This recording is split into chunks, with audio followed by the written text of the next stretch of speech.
Good morning and happy Friday, beautiful people! Tanghali na nga tayong bumangon at malapit ng mag 6:30 kaya naman nagmamadali na si Mama at eto na ang ating skincare routine. Nakapaghilamos na ako at naglagay na nga tayo ng serum at ang panghuli ko ang nilagay ay ang combination ng ating moisturizer and sunscreen at pagkababa ko nga ay nag-aalmusal na nga si Daddy.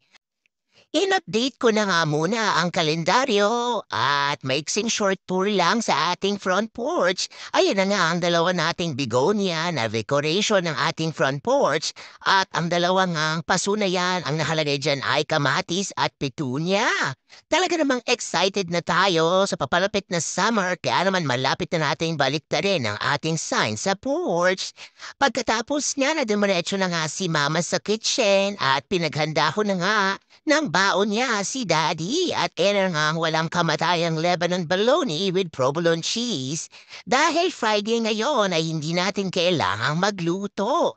Hinahayaan lang natin ang mga bagets na humain ng bread or cereal kapag na weekends. Siyempre pinaghanda ko rin ang aking asawa ng kanyang babauning coffee sa trabaho.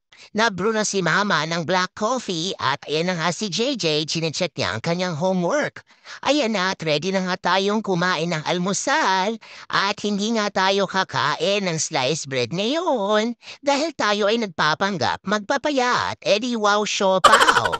Ang almusal niya ni Mama ay black coffee at blueberry keto yogurt.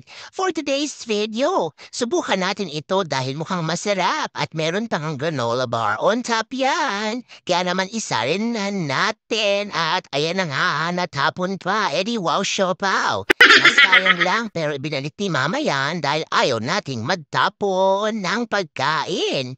Imekos-mekos natin ang yogurt at napaka-creamy talaga nito at sobrang sarap nga. 2 piraso lang ang binili natin sa store dahil gusto ko lang yan tikman. Kaya naman sana pagbalik natin ay available pa siya.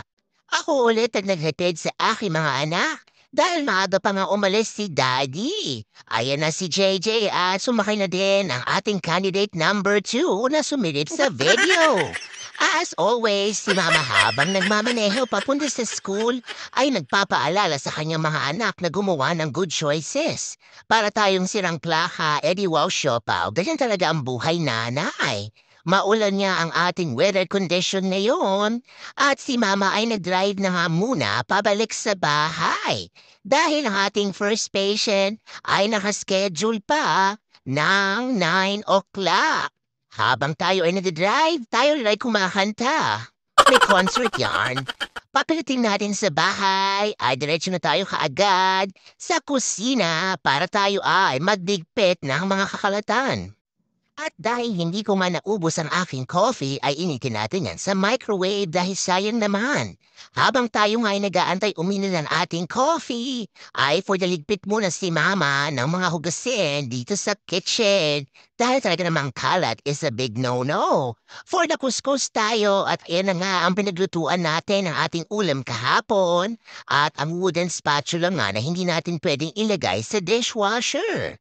Dahil tongda isla, ay sinubukan nating tapusin ang ating documentation. Kahapon niya ay nag-gardening si Mama at mas priority pa nga niya ang kanyang hardin kesa bumindot sa pangkabuhayan at yan niya ay bawal. Kaya naman sinubukan nating tapusin ang ating outstanding documentation from yesterday at tayo naman ay nagtagumpay. At ready na nga tayong pumasok. 9:03 nang tayo ay mag-drive at ang aking first patient niya ay sobrang lapit lang sa aming bahay. Parang ilang kembot lang ay makakarating ka na sa kanyang bahay kaya naman gustong-gusto ko yan. At ayun na nga ang travel natin. Tingnan niyo naman kung gaano kalapit ang bahay ni patient number 1.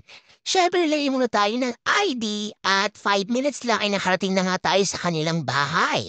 Ang aking next patient ay nakatira sa dulo ng walang hanggan. At kung napansin nyo nga si Mama ay naglagay na tayo ng ating raincoat at nag-drive na nga tayo at medyo maulan nga. Umiinom pa rin si Mama ng coffee dahil boring nga ang ating drive papunta kay patient number 2 na almost 40 minutes away sa ating bahay. Edi wow siopaw! Nandito na naman tayo sa dulo ng walang hanggan at nagpalit na naman si Mama ng kanyang badge. Pagkatapos na nating kitain si patient number 2, ay nag-drive na ulit tayo pabalik sa kabihasnan kung saan mas marami ng tao kesa sa mga farm animals. E di wow, siopaw! Ayan na nga ang ating daan. Talaga namang nagdadahan-dahan pa rin tayo ng drive dahil maulan nga. Eto na naman ang university dito sa Carlisle, PA. At mabagal nga lang ang ating takbo dahil ang mga estudyante nga ay nagtatawiran. Para at sa mga oras na ito ay nakakain na nga ang aking pamilya ng hapunan.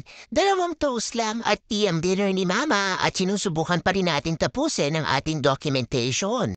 Bago ba kami matulog ay sinubukan ko muna pangitiin si Sir. Yan lang muna for today's video. Remember, family time is the best time and every gising is a blessing. Bye-bye!